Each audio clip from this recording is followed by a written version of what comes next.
queridos, mais uma vez estamos juntos aí, Upper Chamber, não esquece de dar um like aí, eu falei que eu tô virando youtuber, né, estamos aí queimando nisso aí, temos recebido muito encorajamento de vários irmãos e testemunhos de outros irmãos, e o máximo que a gente pode, nós queremos servir você, abençoar a sua vida, liberar a bênção do Senhor sobre a sua vida. E hoje eu queria compartilhar algo com o seu coração, queria liberar algo para você. Nesses últimos 2 dias, se eu não estou enganado, o Senhor tem colocado algo no meu coração. Tem um salmo, Salmo 24, versículo 6. Na verdade, o Salmo 24 é um salmo lindo, que diz assim: do Senhor é a terra e tudo que nela existe. Tudo pertence ao Senhor. A terra é do Senhor, o Brasil é do Senhor, as nações são do Senhor. E ele começa a falar assim: ele próprio fundou-a sobre os mares, firmou sobre os rios. Quem pode subir ao monte do Senhor? Quem pode ficar de pé no seu lugar santo? Aquele que tem mãos limpas e coração puro e não se entrega à mentira, nem age com falsidade. Esse receberá do Senhor a bênção e Deus, o seu Salvador, lhe fará justiça. Agora o versículo 6 fala algo interessante. Fala assim: estes são aqueles que buscam, que procuram a tua face como Jacó, ó Deus. Na tradução em inglês tem uma tradução que diz assim: esta é a geração daqueles que buscam a sua face como Jacó, ou como o Deus de Jacó. Por muitos anos eu não entendi esse texto. Até alguns dias atrás, quando eu estava estudando, esse versículo diz assim: essa é a geração daqueles que buscam a sua face como Deus de Jacó. Quando você olha no original, existe uma letra no hebraico que dá um entendimento de que aquela geração que tem um encontro com Deus, como Jacó teve um encontro com Deus. Isso aqui já sacode todo o nosso pensamento, né? Uma geração que tem um encontro com Deus, como Jacó teve um encontro com Deus, naquele lugar onde ele colocou uma pedra como travesseiro e ele deitou, e aí ele teve um sonho onde uma escada subia e descia, e anjos subiam e desciam, e ele levantou no meio da noite e ele falou: esse não é outro lugar a não ser a casa do Senhor. Naquela noite o Senhor falou com ele, Deus marcou ele, Deus deu um chamado para ele. E nesses dias eu tenho pensado sobre a geração que teve encontro com Deus. Geração que foi marcada. Eu fui ministrar em um lugar alguns dias desses, e eles pediram para falar sobre avivamento e falar sobre o que nós já vivenciamos. E eu estava falando com eles: queridos, eu me sinto privilegiado por ter experimentado um mover da década de 90, da década nos anos 2000, mas a expectativa que a gente tem é que nós não estamos focados no que Deus fez na década de 90 ou no que Deus fez nos anos de 2000, né, de 2000 a 2010, mas o nosso foco está naquilo que o Senhor vai fazer nesses dias, naquilo que o Senhor vai realizar nesses dias, mas a gente não deixa de usar aquilo que o Senhor fez como a referência. Deus moveu, ele pode continuar movendo. Eu queria encher você de esperança com isso, encher você de expectativa, e eu queria falar 4 coisas rapidinho aqui, vamos ver que eu acho que são chaves a nível de avivamento. Uma das coisas que, antes de eu entrar nessas coisas rapidinhas, essa é a geração daqueles que buscam a face do Senhor. Eu creio que Deus sempre espera uma geração que, como Jacó, teve uma experiência profunda com Deus.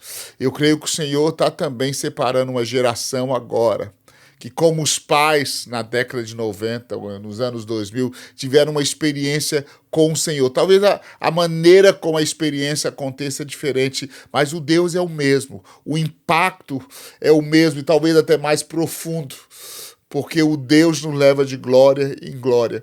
E eu queria dizer para você, talvez você é jovem, você nunca experimentou o que você ouve alguém falar de avivamento, do que Deus fez, mas você nunca experimentou aquilo que Deus fez. O Senhor está dizendo: sabe uma coisa? Eu quero me manifestar a você como o Deus de Jacó. Aquela experiência profunda da glória de Deus, a geração.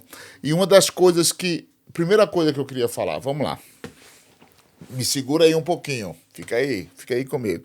Primeira coisa que eu queria falar com você é sobre remover as cinzas, né? Eu falei muito sobre isso alguns anos atrás e eu não canso de falar.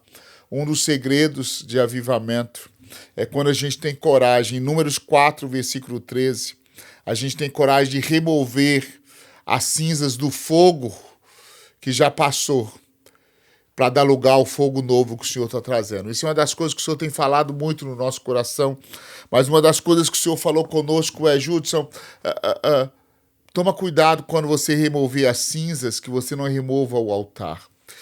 Em Números 4:13 você vai encontrar uma narração muito interessante ali. Quando o povo de Israel tinha que transportar o tabernáculo de um lugar para o outro, eles desmontavam tudo. Então eles pegavam aquele altar e eles removiam a cinza do altar. E a Bíblia diz que Deus mandava colocar um pano púrpura, que significa realeza, purple, algo púrpura ali de realeza, e cobria, e aí transicionava para o próximo lugar. Uma das coisas que o Senhor tem falado comigo muito nesses dias é que quando Ele está nos transicionando para um novo nível, Ele transiciona em meio à honra, Ele não desonra aquilo que ele já fez, ele não desonra aonde ele já moveu, ele não desonra aquilo que ele já tocou. Ele remove sim as cinzas, mas ele cobre de honra. E o que é esse lugar onde o fogo é colocado? Eu acho que eu só vou conseguir ficar num tema, né? Que altar é esse que permanece? Que altar? Porque Deus poderia falar assim, olha, quando vocês mudarem do lugar para o outro, remove a cinza e joga o altar fora e faz um altar novo. Mas o Senhor não falou isso, ele falou, preserva o altar, cobre esse altar com um pano púrpura e leva para o próximo lugar. Honra esse altar. Honra aquilo que eu fiz, mas mais do que isso, o altar fala do lugar onde o fogo queima, do lugar onde o fogo é colocado. E esse lugar fala de princípios, fala de que Deus, o fogo, o Senhor faz fogo novo, mas o lugar continua no mesmo. Sabe, o Senhor move coisas novas, mas deixa eu dizer uma coisa, daqui a 100 anos, se Jesus não tiver voltado, você vai continuar sendo salvo por causa do sangue e da obra da cruz. Amanhã vai continuar por causa da obra da cruz. A razão pela qual a gente adora e entra no Santos dos Santos é pela obra da cruz, pelo sangue do Cordeiro, pela ressurreição do Cordeiro de Deus, que desceu ao inferno, esmagou a cabeça da serpente, ressuscitou ao terceiro dia, está sentado à direita de Deus Pai. Então, o altar são os fundamentos e os princípios imutáveis das Escrituras. Eu não posso deixar de afirmar isso para a igreja. O medo que eu tenho quando pessoas querem buscar avivamento e querem experimentar algo de Deus é que eles querem jogar o altar fora. Eles querem abrir mão disso aqui, da palavra. Não tem como, querido. Os princípios são os mesmos. O mesmo princípio de ontem é o mesmo princípio de hoje. Ele não muda. Agora, o fogo, dependendo da madeira, dependendo do tempo, dependendo da hora, talvez você fala, o fogo queimou um pouco mais alto, queimou um pouco mais baixo, mas o lugar é o fundamento. A obra é a obra da cruz. É Jesus. E uma das coisas que está muito no meu coração nesses dias é remove sim as cinzas, mas não remova o altar. E quando você transportar o altar, porque Deus está te transicionando, lembra de honrar os princípios, lembra de honrar aquilo que Deus tem feito e aquilo que o Senhor tem realizado. E essa é uma das coisas que está muito forte no meu coração. A segunda coisa que eu diria para essa geração que quer experimentar aquilo que Deus tem, que quer experimentar o avivamento e a glória de Deus como Deus de Jacó, como aquela experiência do pai Jacó, aquela experiência que você ouve que Deus fez no passado, eu diria, remove o lixo. Eu estava falando um dia desse com os irmãos, eu usei até uma palavra em inglês que fala remove the stuff. Remove as coisas. Sabe, uma das coisas que eu percebi em muitas gerações é que a gente vai acumulando coisa. Aqui, eu vou em muitas casas, até a nossa casa mesmo, né? A gente compra tanta coisa e vai acumulando, e acumulando, e acumulando, e acumulando. Eu vi um programa de televisão um dia desse que chama-se Os Acumuladores. Eu não sei se você já ouviu falar desse programa. É interessante esse programa porque eles vão ajudar as pessoas que acumularam tantas coisas dentro de casa que às vezes não conseguem nem dormir porque não tem cama, porque tem tanta coisa que eles compraram.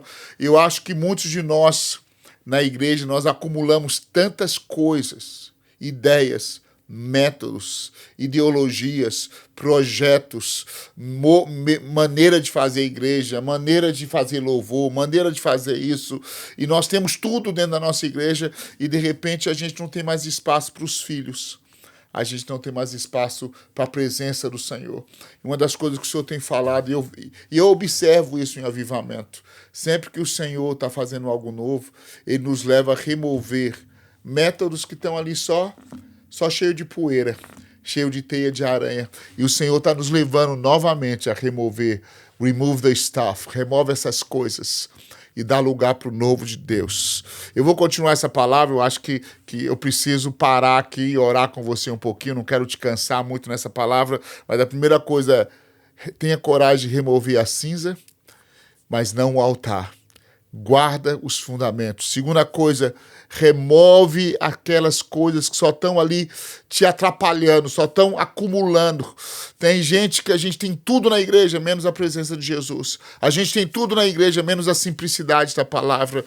A gente tem tudo, todo o método novo que saiu, a gente tem, mas a gente não tem a presença do Senhor. Eu quero dizer para vocês uma coisa. Eu creio que o Espírito Santo está trazendo a igreja para uma simplicidade do Evangelho, uma simplicidade que nós perdemos. E nós vamos gravar várias mensagens sobre isso, mas o Senhor está nos retornando, uma geração que volta para os fundamentos. E antes de eu terminar, a gente vai continuar isso outro dia, mas deixa eu te falar uma coisa. Em Esdras, capítulo 3, eles estavam lançando o fundamento de algo maravilhoso, estava restaurando o templo. A palavra de Deus diz que os velhos, os mais idosos, vieram e começaram a chorar numa altura tão alta. Eles choravam tão alto. E choravam e berravam. E a Bíblia diz que os jovens estavam rindo e bradando também numa grande altura. E o texto diz assim, que o som dos velhos que estavam chorando era tão alto. E o som dos jovens que estavam bradando e gritando de alegria também eram tão altos que se misturou os dois sons. E eles não conseguiam distinguir quem estava chorando e quem estava rindo. Sabe o que o Senhor me falou? O Senhor falou comigo, Judson, eu estou trazendo uma unidade entre gerações. A geração dos pais, que às vezes se manifestam com lágrimas, com choro, com desespero, vai se unir ao som de uma nova geração, que parece que é um som diferente, mas na hora que eles unirem, o som da restauração vai ser o mesmo. Existe uma geração de jovens que queima para ver uma igreja restaurada. Existe uma geração de pais remanescentes que também queimam para ver a igreja restaurada, para ver a igreja queimando e experimentando. E essas duas gerações estão queimando diante do Senhor. O som talvez não é o mesmo, mas na hora que ele sobe diante do Senhor, não dá para distinguir. É um som de um coração desesperado para ver a casa do Senhor restaurada. Eu quero te dizer, esteja pronto.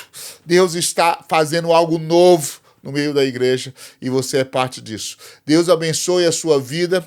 Quero abençoar você. Pai, em nome de Jesus, eu abençoo cada irmão que está nos assistindo, cada irmão que tem acompanhado, que tem orado por nós. Pai, eu oro para que esse som dessa geração dos pais, dos avós, do remanescente e a geração nova que está cheia de um brado novo, que esse som se misture, Pai, e seja liberado um som novo. Meu Pai, que a gente tenha coragem de remover a cinza e preservar os princípios, que nós tenhamos coragem de remover as coisas que só estão ocupando espaço, Pai, na nossa casa, que só estão ocupando espaço na casa do Senhor, métodos que envelheceram, Senhor.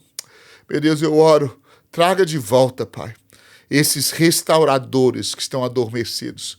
Pai, em nome de Jesus. Um abraço, Deus te abençoe. Não esquece de dar um like aí. E esses próximos dias vão ser de coisas novas e preciosas. Um abraço, Deus te abençoe.